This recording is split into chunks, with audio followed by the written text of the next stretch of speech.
Aujourd'hui, le monde change. Une révolution silencieuse, mais puissante. Une technologie capable d'imiter l'homme, de penser, d'apprendre et même de décider. Mais derrière cette avancée, une question demeure. Sommes-nous prêts? Avant de juger, il faut comprendre. Qu'est-ce que l'intelligence artificielle réellement? L'intelligence artificielle, de manière simple, c'est une technologie qui vise à imiter les fonctions cognitives humaines, c'est-à-dire la capacité des hommes à apprendre, à raisonner et à prendre des décisions. Le fonctionnement, il est particulier, il est basé sur l'apprentissage essentiellement. L'intelligence artificielle a besoin d'une quantité énorme de données pour analyser, pour identifier ce qu'on appelle des patterns ou bien des régularités. Et sur cette base-là, créer des modèles, et ces modèles vont servir à l'intelligence artificielle de prendre des décisions. Un peu comme en mathématiques, lorsqu'on vous donne un problème, à l'école, on nous a appris à résoudre des équations, des problèmes selon des modèles, selon des schémas donnés. Donc l'intelligence artificielle fait un peu la même chose. Sur la base des informations qu'elle reçoit, elle analyse et elle crée des modèles qui lui permettent de prendre des décisions et de résoudre des problèmes. Elle apprend, elle analyse, elle décide. Mais surtout, elle transforme notre monde. Comme toute révolution, elle apporte des opportunités inédites. Les avantages sont nombreux. Moi, j'aime beaucoup faire le parallèle entre l'époque où on utilisait la calculatrice et l'époque où on ne l'utilisait pas. C'est grâce à la calculatrice qu'on a pu faire des calculs qui permettent aux hommes d'aller même sur la Lune. Et donc aujourd'hui, l'intelligence artificielle permet de décupler les capacités humaines. Imaginez que vous avez un gros fichier avec des milliers et de milliers d'enregistrements à analyser. Ce n'est pas facile. L'intelligence artificielle permet de très rapidement, très facilement analyser des données et de vous proposer même des décisions à prendre. Mais toute puissance a son revers. Aujourd'hui, la réalité peut être falsifiée, et parfois de manière irréversible. Aujourd'hui, très facilement, on peut créer une image, on peut créer des vidéos, on peut faire ce qu'on appelle des deepfakes. On prend votre image, on vous fait dire ce que vous n'avez pas dit. Avant chaque image, il y a une équipe. Avant chaque moment fort, il y a des heures de préparation. Nous, c'est notre mission, transformer les idées en émotions. Dès les premières heures, tout se met en place. Le matériel s'installe, les caméras s'ajustent, les lumières s'allument et la scène prend vie.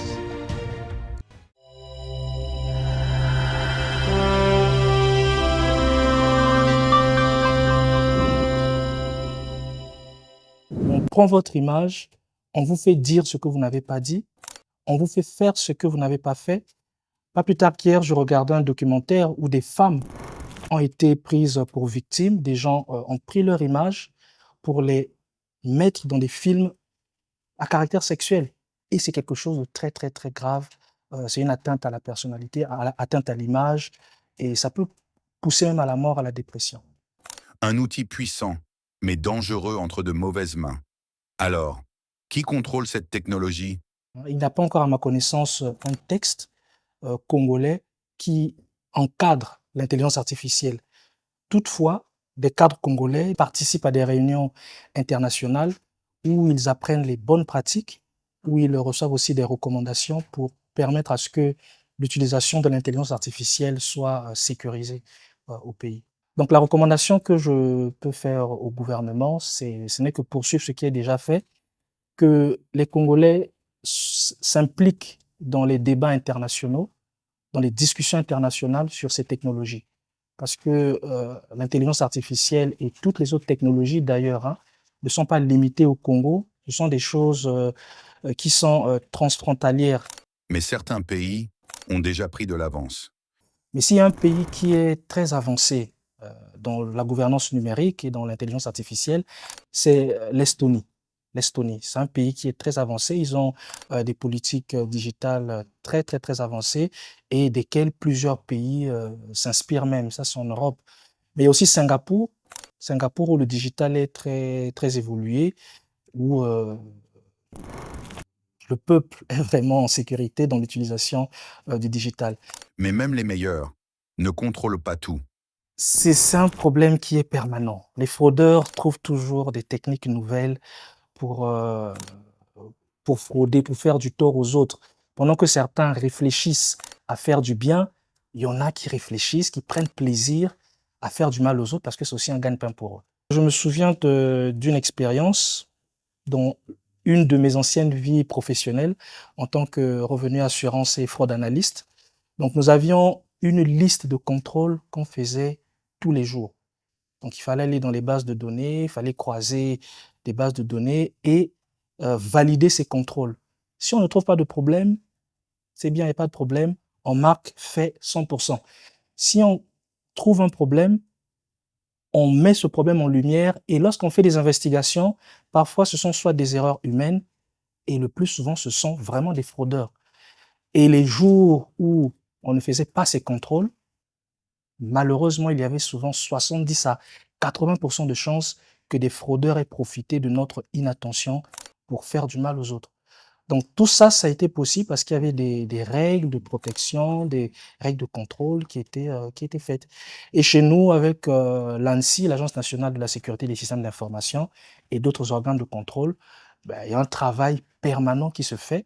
Le Congolais, le citoyen lambda ne voit pas ce qui se fait, mais il y a des choses qui se font en arrière-plan qui n'ont pas nécessité, qui n'ont pas intérêt toujours à être diffusées, informées au public, mais la protection se fait, on est garanti.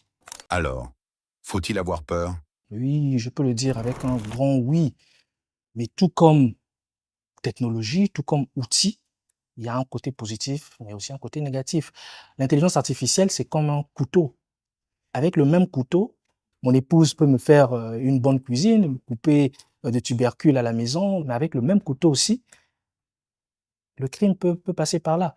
Donc l'intelligence artificielle, c'est la même chose. C'est un outil extrêmement, extrêmement puissant qui permet de gagner en termes de temps, qui permet de réduire la charge de travail et qui permet vraiment à être productif. Un exemple, j'ai partagé il n'y a pas très longtemps sur mes réseaux sociaux une expérience.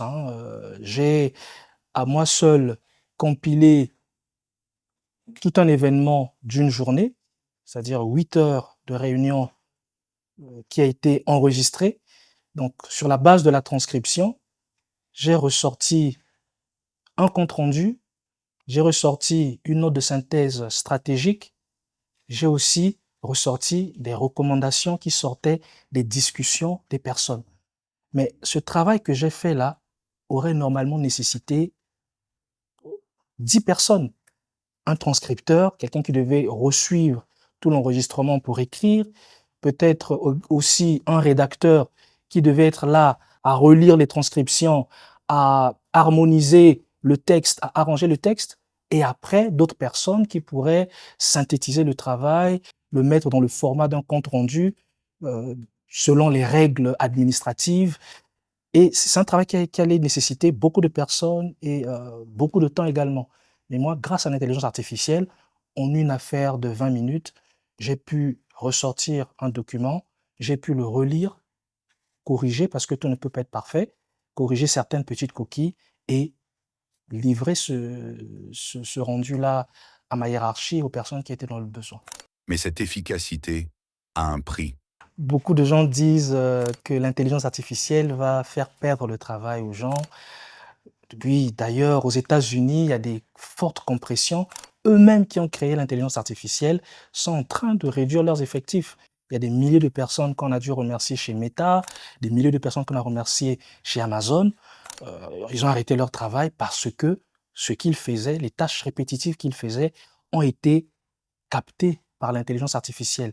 Et c'est un dommage. C'est un dommage qui fait déjà de gros dégâts de l'autre côté. Mais chez nous aussi, ça arrive. Mais nous sommes quelque part préservés de cela à cause de la pénétration des technologies. nous avons des défis en termes d'énergie, nous avons des défis également dans le déploiement de ces technologies dans les administrations publiques. Aujourd'hui, il y a des administrations qui sont toujours avec des adresses mail publiques. Bon, en tout cas, il y a beaucoup de défis infrastructurels locaux qui nous préservent encore de ces choses-là. Mais étant donné que nous avons connaissance de ce qui se passe ailleurs, c'est maintenant à l'État, au pouvoir public, de prendre les devants pour préserver la jeunesse des maux de l'intelligence artificielle. L'intelligence artificielle va certainement faire perdre de travail à des personnes, mais ceux qui garderont leur travail, ce sont ceux qui auront des compétences particulières, mais qui auront aussi la capacité de manipuler, la capacité de superviser les intelligences artificielles. C'est ceux-là qui seront forcément gardés dans leur emploi. Donc une seule solution, s'adapter. Oui, ce sera important de se former. Aujourd'hui, la formation, elle est accessible à tous. N'importe qui peut aller sur YouTube, apprendre à utiliser une intelligence artificielle. Mais ça, je le dis de moi qui suis un citadin en ville, j'ai une certaine mentalité, j'ai des accès. Mais que dire de mon parent, de mon frère qui est à Boignela, ou bien quelqu'un qui est à Mouyondi, qui n'a pas toujours cette information à porter? Il faudrait que les pouvoirs publics mettent en place des mesures, des plateformes de formation massive dans les nouvelles technologies, de sorte que lorsque le déploiement de ces technologies sera effectif, des personnes, les jeunes, puissent facilement les approprier et continuer à être utiles et gagner avec ces technologies-là. Parce que sans données, rien n'existe. La donnée, c'est la matière première de l'intelligence artificielle. L'intelligence artificielle apprend, se forme sur la base des données qu'elle collecte. Je l'ai dit en amont, l'intelligence artificielle apprend sur la base des données en masse qu'on lui fournit et elle identifie des modèles, elle identifie des récurrences et sur la base de ces récurrences, elle tire des conclusions. Les capacités cognitives de l'homme seront toujours importantes dans un travail. Il faudra toujours la supervision de l'homme parce que l'intelligence artificielle, bien qu'elle imite les comportements de l'homme, elle n'a pas des émotions et elle n'a pas forcément le contexte de ce qui peut se passer autour de nous. Et au Congo, Beaucoup des Congolais, en tout cas, utilisent beaucoup l'intelligence artificielle. Maintenant, la proportion par rapport à la population du Congo, c'est là où ça peut être très, très marginal. Mais sinon, les Congolais, dans les entreprises, utilisent l'intelligence artificielle pour accélérer leur travail, pour avancer. Mais le problème qu'on peut évoquer, c'est qu'au Congo, il y a encore une absence d'un cadre réglementaire clair, publié, connu sur l'utilisation de l'intelligence artificielle. mais les opportunités sont immenses. Pour les agriculteurs, si on ajoute des drones, un agriculteur pourra analyser les photos que le drone va prendre avec l'intelligence artificielle. Par exemple, on peut avoir une plantation de maïs ou de tomates qui sont sur une certaine étendue. Le drone va monter, prendre des photos de ces étendues-là à des fréquences données et l'agriculteur pourra injecter ces informations-là dans l'intelligence artificielle qui va interpréter ces photos. Dire par exemple que voilà, dans telle région de ta plantation, les plantes ne sont pas bien hydratées. Il faut les hydrater par exemple et faire des recommandations par rapport à ça. Et dans les hôpitaux également, l'intelligence artificielle, sur la base des données qui seront collectées, des patients, de la vie de l'hôpital, l'intelligence artificielle pourra faire des recommandations à la hiérarchie sur comment gérer les malades. Ou bien, par exemple, identifier que à une période donnée, nous avons telle fréquence de maladies qui viennent, ça peut signifier ceci et faire des recommandations qui vont avec. Le futur est là, pas demain, pas bientôt, maintenant. Mon message à mes frères, à mes concitoyens, mes sœurs congolaises, c'est de s'informer. C'est de s'informer, de cesser d'être dans l'entre-soi. Parce qu'aujourd'hui, de plus en plus avec le numérique, les frontières géographiques se brisent. Pour moi, j'ai l'opportunité de voyager, de participer à des réunions internationales, ici, même en ligne. Les frontières géographiques ne signifient quasiment plus rien. D'ailleurs, très bientôt, il y a ce qu'on appelle la ZLECAf qui va être pleinement mise en œuvre. Les pouvoirs publics en parlent beaucoup. On a eu une ministre qui a été nommée récemment en charge spécifiquement de la ZLECAf. Mais comment on va accueillir ces frères, ces sœurs africains qui vont venir dans notre pays proposer des produits que nous aussi nous pouvons proposer si nous ne sommes pas préparés. Donc il faut qu'on se prépare, il faut qu'on s'informe. L'accès à l'information est là, il y a des formations gratuites qui se font. Maintenant, pour aller plus loin, bien sûr, il faudra payer. Mais personnellement déjà, au niveau individuel, les frères devront eux-mêmes se mettre au niveau, se former, suivre des institutions qui travaillent sur le sujet, s'inspirer de ceux qui exercent dans leur domaine et qui utilisent aussi ces outils, et cela pourra les garantir. Je le rappelle encore, l'intelligence artificielle n'est pas une menace directe en soi. Ce sont les personnes qui utilisent l'intelligence artificielle qui vont réussir à sortir la tête de l'eau dans l'avenir proche qui est là déjà. Une révolution ne s'arrête pas, elle s'impose. La seule question est, allez-vous la subir ou la maîtriser?